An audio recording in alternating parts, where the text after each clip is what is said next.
Baik, terima kasih banyak Pak Dandi. Salam kenal. Selamat Sama-sama. pagi teman-teman. Assalamualaikum warahmatullahi wabarakatuh. Senang sekali pagi ini Waalaikumsalam. saya bisa sharing. Izin Pak Dandi, saya untuk share screen ya, untuk kegiatan kita terkait bahasan startup building gitu ya.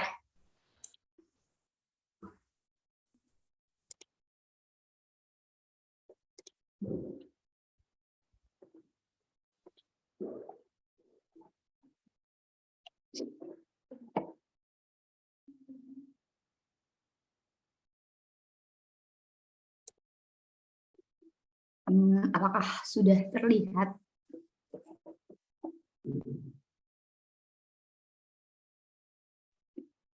Sudah, Mak. Di saya sudah terlihat. Siap.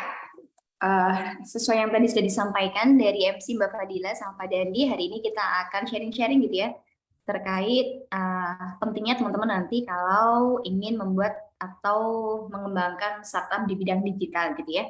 Kalau kita selama ini memahami mungkin lagi hype-nya banget ya saat ini untuk membuat startup. Dan di Indonesia kita sudah memiliki banyak sekali unicorn dan dekakorn gitu ya, yang selama ini ternyata bisa memberikan banyak sekali impact gitu ya untuk masyarakat di Indonesia gitu.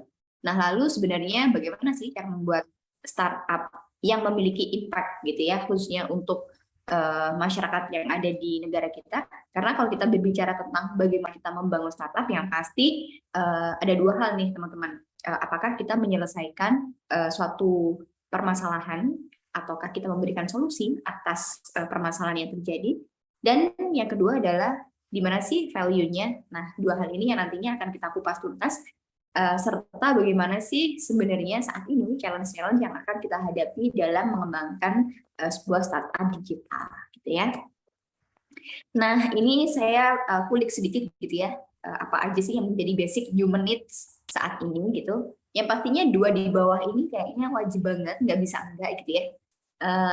Kemanapun gitu, kalau nggak kita hidupnya bawa colokan, berarti bawa power bank gitu, antara itulah ya. Gitu. Karena bagi kita sebuah eksistensi saat ini itu menjadi suatu hal yang penting. Selain eksistensi juga bagaimana kita bisa mendapatkan banyak sekali informasi, banyak kegiatan-kegiatan yang kita lakukan dalam kehidupan sehari-hari yang sudah sistemnya digital gitu ya. Mungkin teman-teman kalau aware, kalau dulunya bangun tidur biasanya kita mandi, kalau sekarang bangun tidur kita lihat HP gitu ya. Sesimpel bangun tidur matiin alarm, meskipun alarmnya berlapis 3 sampai 5 kali. Baru bangun setelah lapisan kelima gitu. Sometimes saya juga gitu sih. Nah, dari sini sebenarnya kita tahu nih, baterai ini adalah satu hal yang sifatnya nggak bisa ketinggalan gitu. Kenapa? Karena apa yang kita pakai selama ini adalah sebenarnya sudah menjadi kebutuhan primer kalau sekarang. Kalau dulu kan sandang, pangan, papan gitu ya. Kalau sekarang basic human needs jadi gini nih, banyak banget. Sampai yang paling ujung adalah self aktualisasi. Nah, mungkin teman-teman sekarang juga merasa banget gitu bahwa kegiatan apapun gitu ya, pada akhirnya kita merujuk pada kegiatan di dunia maya gitu ya. Apapun yang kita konsumsi pun bahkan kita dapatkan juga dari dunia maya. Informasi, kemudian edukasi, meskipun sekarang teman-teman udah balik lagi kuliahnya secara offline gitu ya, tapi banyak hal yang kita bisa konsumsi dengan pengetahuan-pengetahuan baru, dengan edukasi-edukasi baru dari dunia digital gitu ya. Nah, selanjutnya yang selalu menjadi fokus adalah bahwa banyak hal yang pada akhirnya dalam setiap kegiatan, terutama bagaimana nantinya kita akan membuat satu bisnis gitu ya, eh, basic yang diperlukan adalah, kalau saat ini kita bicara adalah digital. Pengembangan semuanya digital, mulai sistem marketing, ya kan, komunikasinya, brandingnya, dan segala macamnya akan merujuk kepada digital, gitu ya. Nah, lalu kenapa sih sebenarnya kita harus digital? Karena kita saat ini memang berada di satu fase yang isinya adalah teknologi, dan teknologi itu berkembangnya cepat sekali dan sistemnya detik. Saya ingat banget dulu waktu awal-awal bisnis gitu ya, kadang sebelum saya masuk ke dunia startup, saya bekerja selama 12 tahun di dunia perhotelan. Kalau kita bikin marketing plan, kita mau bikin action plan, itu sifatnya tahun, gitu ya. Kita bikin untuk rencana jangka panjang, ada rencana jangka pendek 6 bulan, ada rencana jangka panjang untuk 1 tahun ke depan. Bikin SWOT aja kayak kita tuh 1 tahun sekali. Kalau sekarang tuh enggak. Kita bikin budgeting quarterly. Makanya ada sistem Q1, Q2, Q3, Q4. Gitu ya. Karena apa? Ya karena perkembangan zaman menuntut kita selalu agile. Menuntut kita selalu tech savvy. Menuntut kita selalu adaptable. Makanya ada banyak quotes gitu ya, adapt or die. Teman-teman mau adaptasi dengan adanya perubahan atau selesai, mati lah. Gitu ya. Kita banyak sekali menemukan bisnis-bisnis yang dulunya berjaya di masanya, konvensional saat itu masih luar biasa, tapi saat beralih atau bertransformasi di era digital, mereka tidak mampu menyesuaikan diri, tidak mampu beradaptasi, mati. Banyak juga seperti itu. Nah, lalu kita harus gimana nih di era seperti ini? Kita pahami dulu ada beberapa karakteristik industri saat ini. Mulai teman-teman kalau memahami benar-benar IoT ini menjadi satu hal yang sudah mulai marak, sudah mulai banyak digunakan gitu ya. Kemudian yang kedua, kita sudah banyak menjumpai gitu beberapa pekerjaan-pekerjaan bahkan yang sudah mulai digantikan oleh robot gitu. Saya berbicara contohnya dunia saya dulu di dunia hospitality, di dunia perhotelan, bahkan sekarang di beberapa negara untuk fungsi-fungsi dari misalnya housekeeper atau misalnya front office atau misalnya waiters itu sudah mulai digantikan oleh robot, bahkan di kafe-kafe gitu ya. Bartender aja udah mulai digantikan sama robot. Beberapa kafe di Australia sudah menerapkan dan banyak negara yang lainnya gitu. Kemudian yang selanjutnya menjadi concern adalah big data gitu ya. Jadi kami juga kita udah selama ini tahu dan menyadari gitu ya, waktu kita menggunakan gadget kita, waktu kita berselancar di dunia maya, khususnya waktu kita berselancar di dunia marketplace, kita mau belanja-belanja, minimal window shopping lah ya. Teman-teman contoh mencari jam tangan misalnya. Waktu berselancar di mana marketplace, nggak lama teman-teman ngebuka Instagram misalnya ya, udah tuh banyak sekali sponsor tawaran apa yang relate dari apa yang teman-teman cari. Karena ini adalah behavior yang sudah tertangkap oleh big data gitu ya, sehingga nantinya akan diolah lagi. Bahkan teman-teman sekarang kalau mencari sesuatu nggak perlu susah-susah. Misalnya mencari di satu gerai nggak dapat, mesti di bawahnya akan direkomendasikan yang relate sama yang teman-teman cari, yang direkomendasikan, yang similar, hal-hal yang seperti itu gitu ya. Dan yang selanjutnya adalah penggunaan AI gitu. Bulan kemarin kalau nggak salah ada salah satu siswa SMP dari BINUS Jakarta memenangkan kompetisi internasional dengan membuat artificial intelligence khusus untuk mendeteksi adanya sampah plastik yang ada di lautan. Itu keren banget, masih SMP. Impact-nya luar biasa untuk mengatasi sampah plastik, hal-hal yang seperti itu. Karakternya memang seperti itu. Jadi kenapa saya lebih menitik beratkan pembahasan hari ini lebih ke digital gitu ya, karena efisiensi biaya, waktu, tenaga di dunia digital ini sangat bisa kita manfaatkan gitu ya. Nah, mundur sedikit kalau kita tahu dari dulu banget ya awal mula adanya digital teknologi, mulai dari pembuatan komputer gitu ya, komputer yang segede-gede gaban gitu ya, sampai sekarang udah simpel aja. Bahkan saya pun kadang kerja udah kalau nggak perlu banget saya pakai laptop, ya udah saya benar-benar kerja pakai dari handphone aja gitu ya. Karena smartphone, smart, udah didesain smart. Jadi bisa dimanfaatkan apapun sebenarnya ya untuk bekerja, untuk bikin konten, untuk baca berita, untuk belajar, untuk bikin jurnal dan lain-lain gitu ya. Sampai sekarang penggunaan big data yang nantinya akan teman-teman juga pakai untuk membuat yang namanya startup. Nah, ini adalah dunia kita saat ini, teman-teman gitu ya. Kalau dulu kita bayangin misalnya waktu kecil saya disuruh mama saya beliin ini, beliin itu ke toko kelontong misalnya gitu ya. Terus kalau misalnya kita mau beli baju setiap lebaran tahun sekali gitu kan, kita harus misalnya ke department store atau ke mall. Kalau sekarang semuanya udah instantly kita bisa dapatkan dengan tinggal pencet-pencet aja gitu ya. Dengan digitalisasi teman-teman bisa belanja bisa dari manapun, bahkan teman-teman mungkin saat ini udah jarang ada yang pengen dompet, udah jadi cashless society semua kayaknya ya. Ketinggalan dompet nggak apa-apa, paling nggak SIM, STNK gitu ya, terus KTP bawa udah selesai. Sisanya udah benar-benar bisa dari aplikasi-aplikasi finansial bahkan gitu ya. Dan itu memudahkan sekali gitu. Belanja bisa dari mana aja, tinggal pencet-pencet. Intinya teman-teman nggak bisa fakir kuota aja, udah aman nih kehidupan, ya kan? Jadi memang digitalisasi memudahkan banyak hal. Terus kita harus apa nih saat ini? Ya harus memulai untuk membuat sesuatu. Sudah banyak contohnya. Di Brawijaya pun banyak sekali teman-teman yang membuat startup.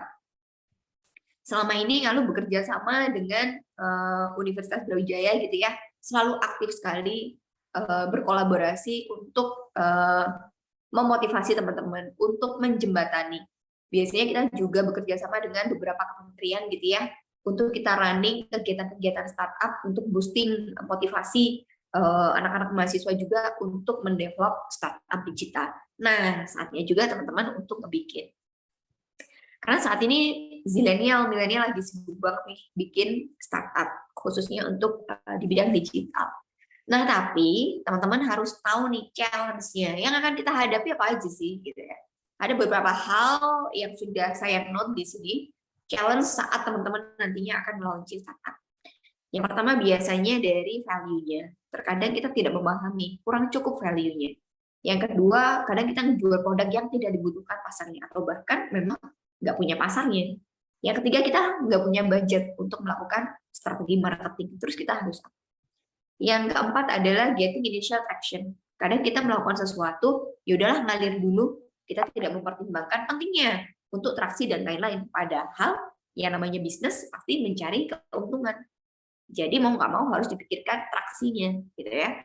Kemudian gimana caranya untuk kita bisa scaling up? Apakah kita jalan dari tahun awal sampai 5 tahun ke depan gitu-gitu aja, atau kita bisa scaling up, gitu. Kemudian teman-teman kadang punya challenge yaitu lack of planning. Makanya kadang saya dulu suka gini nih, kalau misalnya ya udahlah going with the flow gitu ya. Kalau bagi saya only that fish can go with the flow gitu. Di planning aja melesetnya banyak banget gitu loh, apalagi nggak di planning. Kenapa kita kalau di dunia bisnis harus punya namanya strategi atau planning? Karena apa? Kita harus punya banyak sekali pertimbangan. Punya plan A nggak jalan, plan B nggak jalan, plan C. Gitu ya. Belum lagi nanti kita menghadapi resiko-resiko di setiap plan yang udah kita tata gitu. Sehingga teman-teman memang butuh banget yang namanya bikin perencanaan. Kemudian yang paling penting juga gimana caranya teman-teman bisa menemukan partner yang tepat. Memiliki tim yang bisa saling support, khususnya untuk bisnis gitu ya. Yang selanjutnya challenge-nya adalah gimana caranya teman-teman mengolah atau memanage keuangan. Financial ini penting banget. Khususnya nanti sampai urusan ke payroll. Mungkin teman-teman yang kemarin baca beberapa hari ini ya, 1 minggu lah, saya tarik mundur 1 minggu. Kita membaca banyak banget startup-startup besar gitu ya, yang mulai mengurangi karyawannya. Banyak yang melakukan PHK juga terhadap karyawannya. Dimulai dari Shopee gitu ya. Ditarik lagi, kemarin-kemarin udah mulai banyak Zenius lah. Kemudian kemarin banget, deket banget Shopee. Terus semalam banget saya baca Indosat Orindo. Macam-macam ya. Jadi, apa yang harus kita lakukan adalah memanage. Di awal memang startup ini selalu membutuhkan banyak sekali tim untuk scaling up. Gitu ya. Saat melakukan efisiensi, apa yang harus dilakukan? Apakah memang PHK jalan terakhir atau ada option lain? Atau teman-teman lebih memilih punya tim yang benar-benar efisien banget nih, gitu ya. Di awal biasanya memang kalau mau menjalankan startup harus palu gada juga ya. Ada CEO tuh kalau kita bilang di awal-awal Chief Everything Officer alias palu gada, apa lu minta gue ada, apa lu minta gue kerjain gitu ya. Hal-hal yang seperti itu. Yang lainnya pasti wild expectation. Wild tuh kita kadang nggak menyangka ada yang benar-benar beyond expectation. Ada benar-benar kalau misalnya kita lagi ngerjain sesuatu ternyata ikan pausnya lagi datang gitu ya. Contoh kayak saya dulu, saya tahun 2016 akhir 2017 saya ngebikin startup waktu itu adalah untuk wellness gitu ya. Untuk ngebantu spa-spa gitu ya, biar bisa yang dulunya kita susah banget untuk melakukan reservasi online gitu ya. Udah mau jadi, saya udah keliling ke hotel, ke spa-spa dan lain-lain gitu ya. Saat itu salah satu unicorn kita ternyata ngebikin itu hanya satu bagian aja tuh dari feature dia gitu. Itu fitur baru benar-benar untuk wellness gitu. Terus kita harus apa? Mau exit, kolaborasi atau apa? Hal-hal yang seperti itu. Oke. Jadi kita pahami dulu nih sebelum kita bikin startup, teman-teman. Pahami kaitan antar konsepnya gitu ya. Apa sih yang akan teman-teman lakukan untuk merubah dunia gitu ya. Solusi apa sih yang kira-kira akan teman-teman tawarkan, teman-teman buat untuk mengatasi adanya permasalahan? Pasarnya seberapa? Dinamikanya gimana? Pasarnya siap nggak? Gitu. Contoh, kesiapan pasar tuh kayak gimana sih Kak Andin? Gitu ya. Kalau kita bicara tentang Gojek aja misalnya ya, se-impactful apa dia untuk mengatasi permasalahan yang ada di negara kita, gitu ya. Pasarnya siap, kemudian ukuran pasarnya besar, dinamikanya besar banget, dan kekuatannya juga besar banget gitu. Dan memang kita menghadapi permasalahan yang sama khususnya di kota-kota besar gitu ya.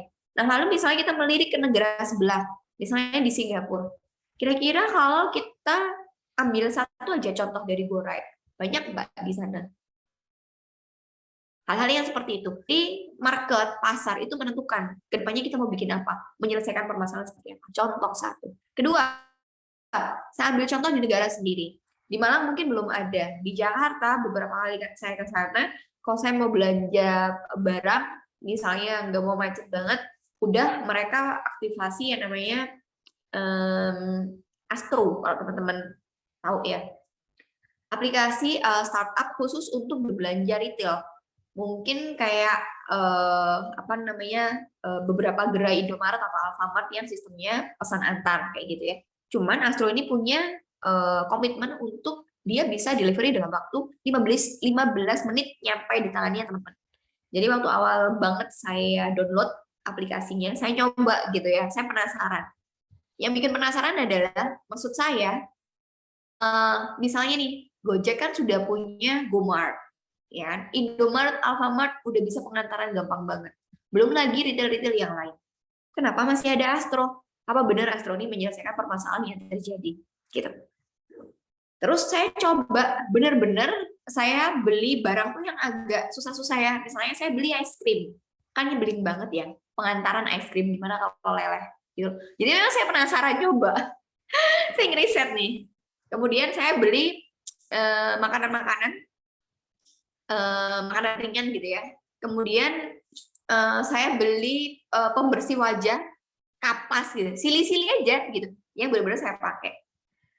Kemudian waktu itu saya stay di area Senopati kalau di sana ya. Kemudian dalam waktu 10 menit itu nyampe di hotel, orangnya udah telepon, dititipin lobby atau saya mau ambil. 10 menit dia telepon. Janjinya mereka adalah 15 menit. Kenapa di sana works banget? Karena wah nggak ngebayangin sih kalau teman-teman udah biasa di Jakarta gitu ya, kayak kita mau keluar rumah itu mikir banget hari ini mau bawa motor kah, mau ngegojek kah, mau pakai MRT kah, mau bawa mobil kah, itu dipikir banget. Bahkan kalau misalnya kita mau ketemu sama orang, mau dealing, lobbying, mau meeting, mau pakai heels 10 cm, 12 cm atau flat shoe misalnya, itu benar-benar dipikir banget gitu. Mau pakai baju aja benar-benar harus mikir gitu. Kalau misalnya saya harus moving ke beberapa tempat, mau pakai coat kah, mau pakai baju yang gimana, itu mikir banget ya sih. Jadi benar-benar dinamikanya tuh kental banget, kita harus berpikir jauh gitu ya. Ternyata beneran Astro ini menyelesaikan permasalahan banyak banget teman-teman. Ya karena hal-hal yang seperti itu.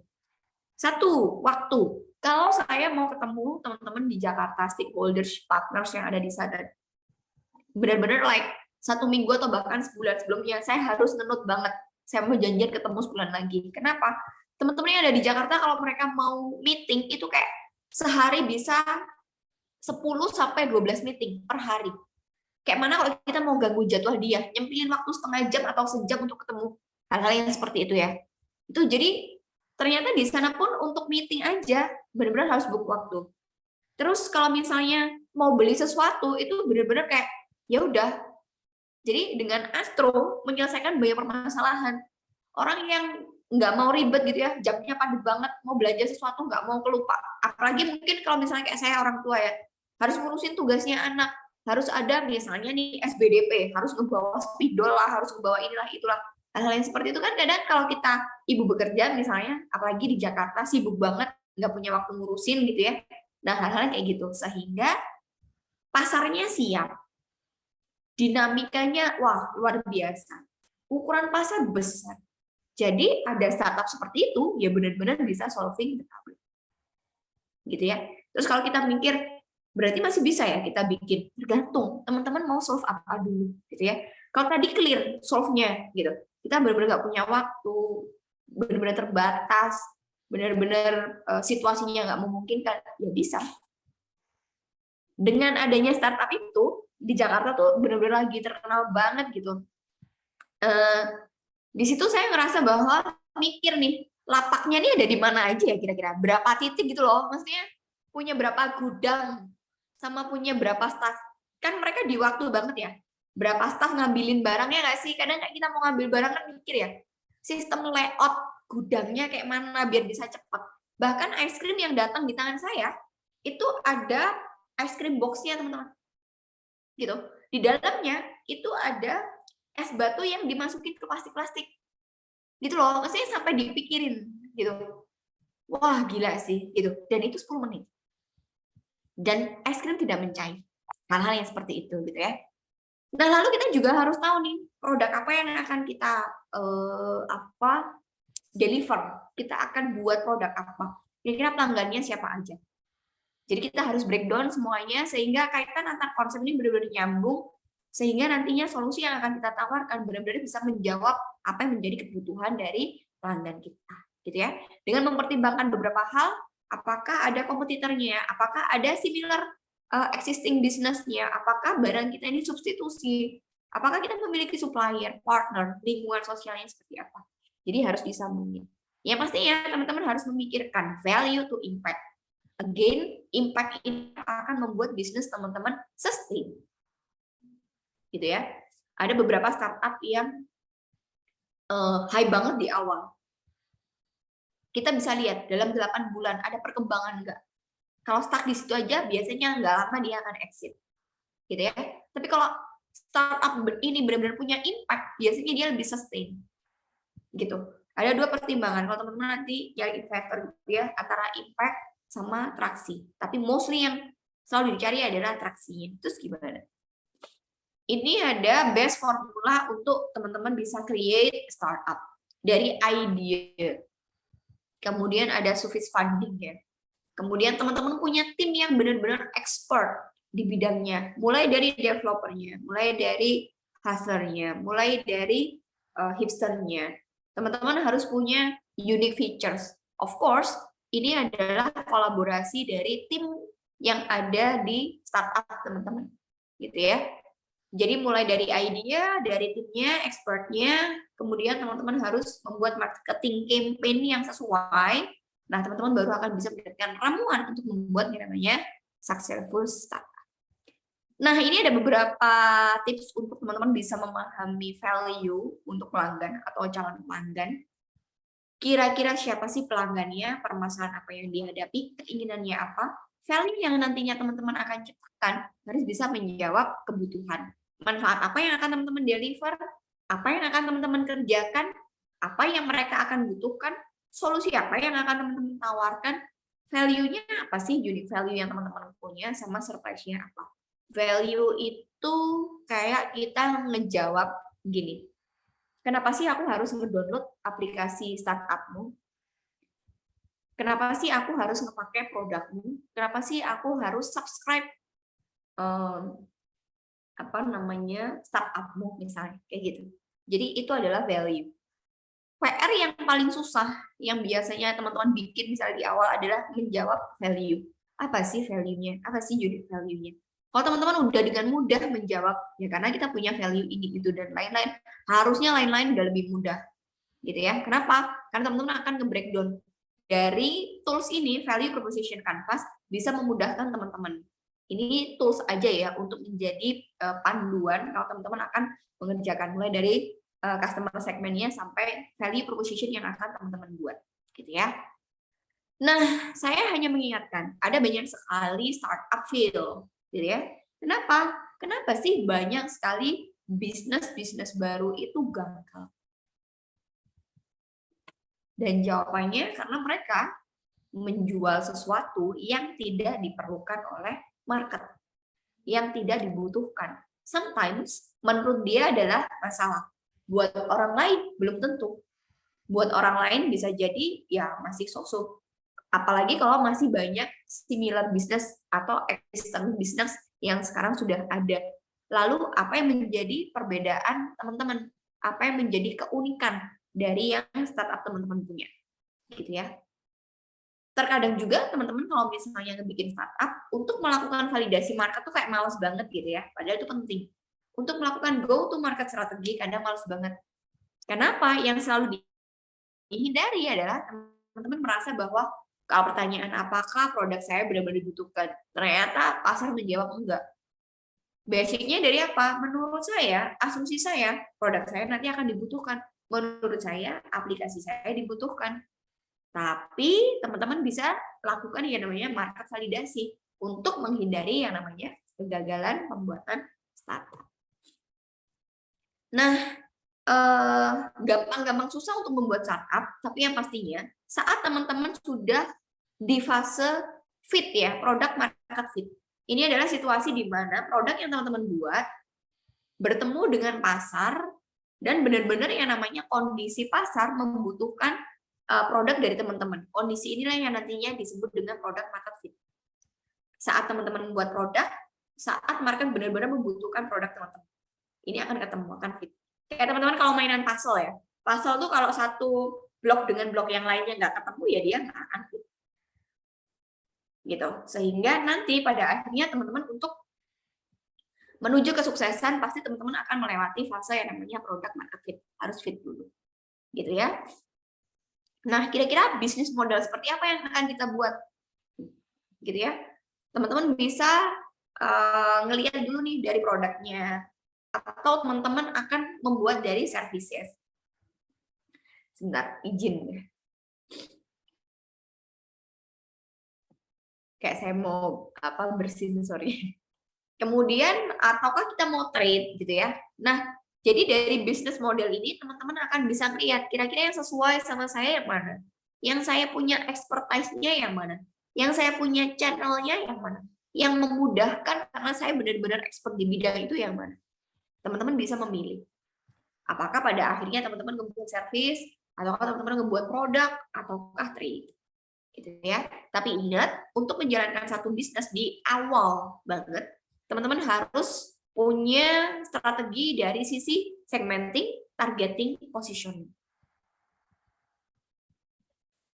Nah, kayak gimana tuh Kak Andin? Segmen, kita akan bagi berdasarkan personanya. Dari geografinya, dari demografinya, dari behavior-nya, dari psikografinya. Dari geografi misalnya, kita harus tahu kira-kira target market kita nanti lokasinya di mana sih? Gitu ya. Apa sih bahasa yang akan dipakai? Kira-kira cuaca di sana kayak gimana sih? Sehingga kita tahu kita mau ngejual apa. Gitu ya. Dari demografi, kira-kira kalau saya mau jualan produk, usia berapa sih yang akan konsumsi? Usia berapa sih yang akan ngebeli? Usia berapa sih yang akan ngepakai? Gitu ya. Revenue yang akan kita dapatkan seberapa sih? Cewek atau cowok sih yang akan pakai produk kita? Siapa sih yang akan ngedownload?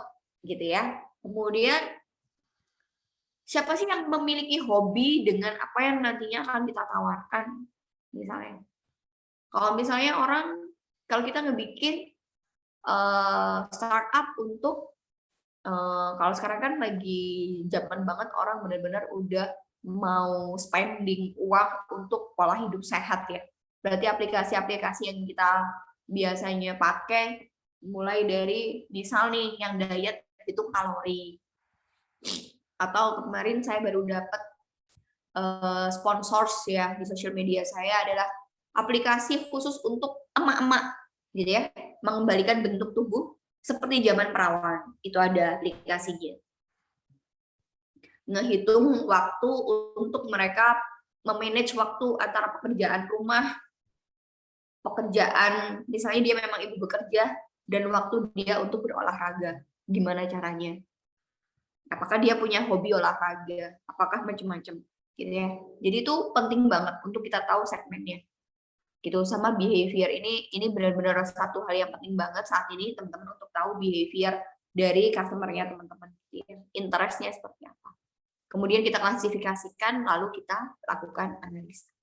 Target kita bisa breakdown dari ukuran pasarnya, diferensiasinya, proyeksi keuntungan yang akan kita cari, manfaat apa yang akan diterima oleh audiens kita, sama kemudahan akses untuk teman-teman ngerunning startup.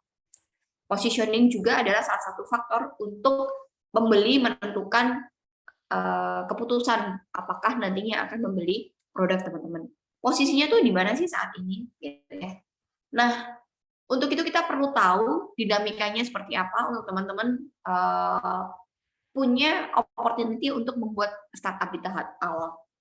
Dari tim, financial, waktu yang tepat, customer-nya, produk, dan kompetisinya saat ini. Sehingga kita bisa punya taktik atau strategi digital marketing saat ini karena kita sudah berada di era digital, jadi teman-teman juga sebaiknya melakukan teknik marketing dengan digital gitu ya. Nah, teman-teman bisa melakukan dengan melakukan paid media advertising yang pastinya SEO saat ini selalu menjadi tools utama untuk teman-teman searchable, Googleable, cariable gitu ya. Kenapa? Kalau misalnya kemarin saya sempat ngobrol dengan teman-teman entrepreneur zaman sekarang, kalau misalnya teman-teman punya budget misalnya 100 juta di awal gitu ya, lakukan 80%-nya untuk research, lakukan juga untuk R&D, lakukan juga untuk melakukan promote gitu. Jadi kegiatan ini teman-teman bisa efektif dijalankan gitu ya, sampai ke pembuatan konten marketing, email marketing, social media marketing, dan yang terakhir influence marketing. Banyak yang bilang gitu ya, kalau sekarang tuh nggak cukup di mentality founder aja gitu ya, tapi kalau teman-teman udah punya bonus dengan centang biru di sosial medianya, wah biasanya bisnis apapun akan lebih mudah gitu. Kenapa? Jangkauan pasarnya lebih luas, orang sudah lebih mengenal. Jadi mau posting apapun udah auto famous gitu ya. Jadi hal-hal yang seperti itu yang kedepannya teman-teman tetap akan butuhkan untuk bantu boosting strategi marketing teman.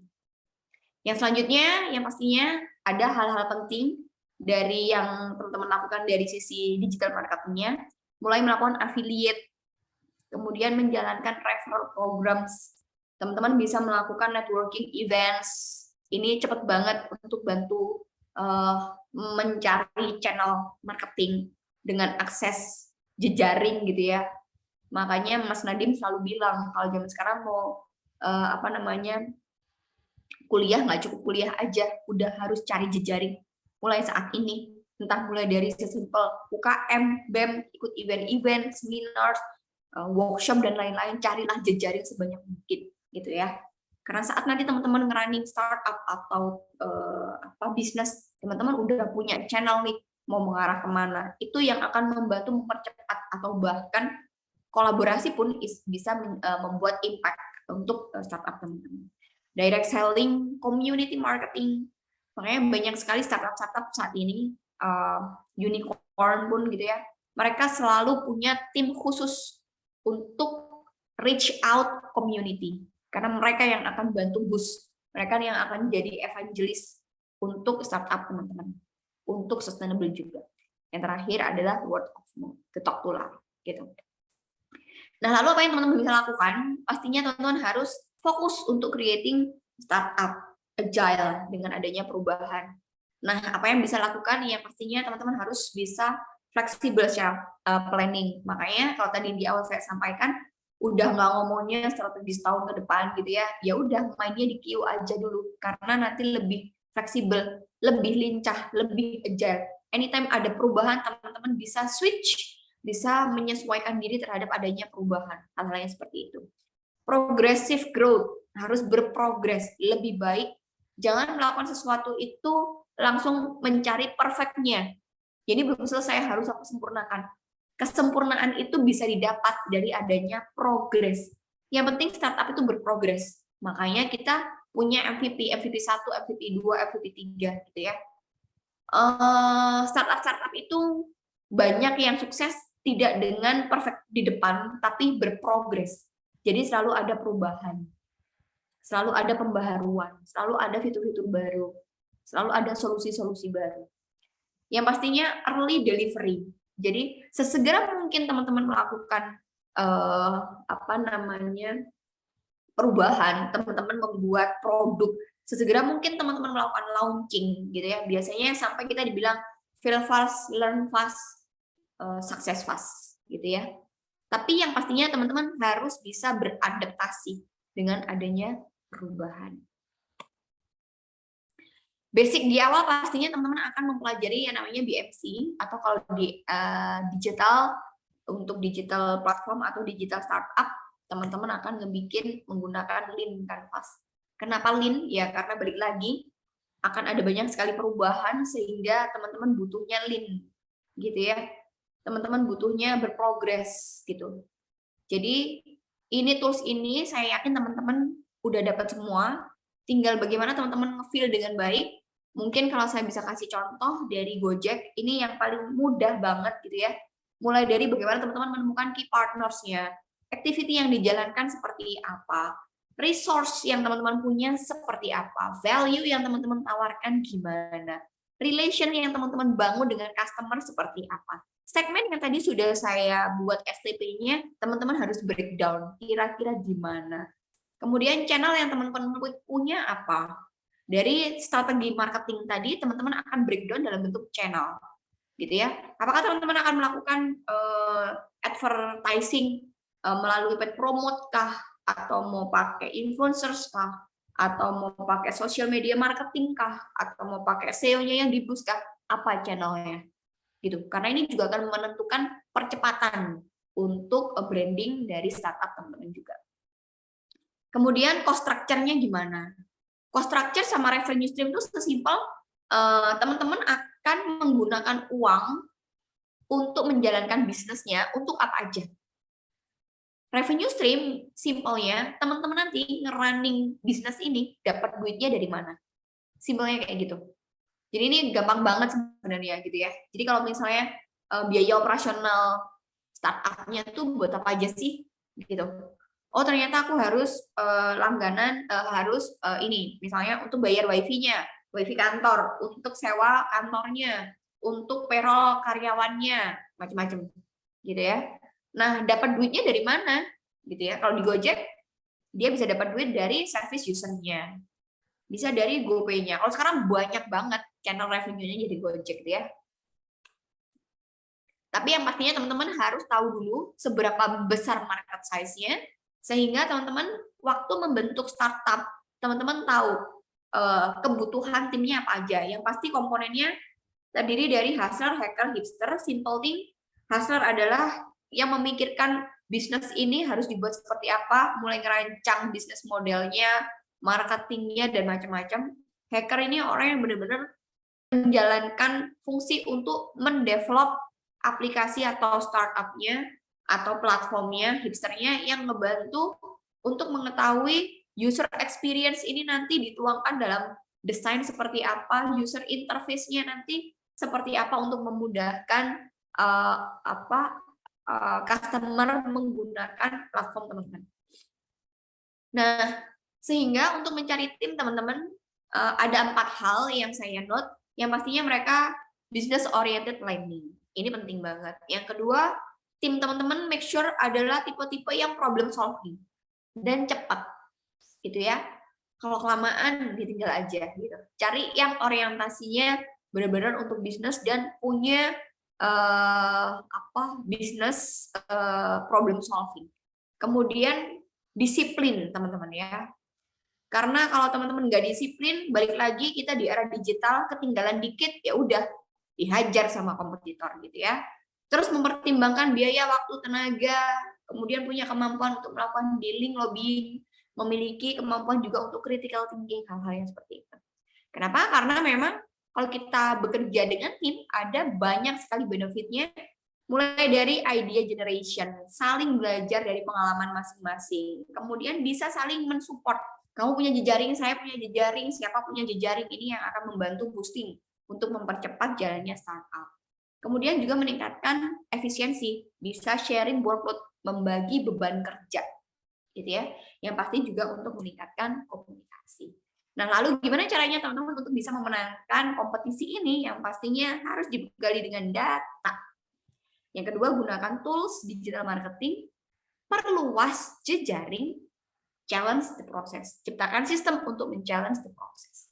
Jadi ingat beberapa komponen yang teman-teman harus punya, tentukan dulu bisnis model kanvasnya, buatlah value proposition-nya, punyalah market dengan validasilah dengan market validasi, tentukan customer journey-nya seperti apa, capailah produk market fit mulai dari activity-activity yang di atasnya tadi, buatlah pitch deck untuk memudahkan teman-teman melakukan apa istilahnya presentasi gitu ya, baik untuk investor, untuk melakukan competition atau untuk reach out partners atau stakeholders. Buat MVP untuk memudahkan teman-teman mendemokan apa yang teman-teman lakukan, solusi apa yang teman-teman tawarkan. Ada 8 efektif step proses. Jadi teman-teman carilah ide yang keren banget ya kan, yang bisa solve the problem. Kemudian carilah pangsa pasar yang tepat. Kemudian buktikan bahwa konsep yang teman-teman punya ini adalah benar, valid. Gali apa yang menjadi unique value proposition teman-teman. Revenue modelnya seperti apa? Ini untuk teman-teman bisa sustain gitu ya. Dapat duitnya dari mana? Carilah expert-expert yang memang ada di bidang startup yang teman-teman punya. Launch MVP yang sesuai, tidak harus perfect dulu. Ingat, MVP ini benar-benar harus berprogres. Kemudian develop both core-nya apa, unique features-nya apa. Kemudian carilah fundraise, jangan melulu bootstrap karena untuk scaling sesuatu yang besar ya teman-teman mau nggak mau harus mencari investor atau pendanaan yang tepat untuk bisa jalan cepat, untuk bisa lari.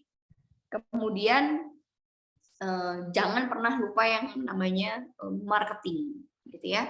Challenge the process karena teman-teman dengan men-challenge the process teman-teman akan bisa break the rules, challenge the system. Karena kalau enggak, teman-teman akan stay tetap di situ aja dan tidak akan berkembang atau bahkan akan lebih buruk. Itu dari saya. Selebihnya saya akan balikin lagi ke Pak Dandi. Thank you, teman-teman. Oke, terima kasih Mbak Nina atas jawabannya. Kira-kira gimana untuk penanya, Mas Fawas? Udah cukup? Cukup ya. Tadi saya baru diinfokan oleh panitia, Mbak Nina. Sayang sekali sebenarnya kayaknya diskusi kita ini harusnya agak lebih banyak lagi waktunya gitu ya. Tapi kita ada time constraint, jadi sepertinya di sesi kedua ini kita tiadakan untuk Q&A-nya gitu ya. Jadi sebelum habis di sesi saya, di sesi ini, saya mohon izin untuk menyimpulkan ya dari apa yang dipaparkan oleh Mbak Andina, bahwa memang digital economy itu memang memerlukan agility yang sangat tinggi, baik dari segi sumber daya biasa maupun sumber daya manusianya. Dan juga kalau misalnya kita bicara tentang digital economy, kita tidak bisa serta-merta menghilangkan efek human-nya di situ. Tetap harus ada human touch yang menjadi kontrol daripada sistem digital tersebut gitu ya. Dan terkait dengan survivability atau bagaimana Anda mempertahankan startup Anda yang Anda bangun mulai dari awal sampai kepada akhirnya, itu tergantung bagaimana Anda menstrategikan diri Anda. Gitu ya.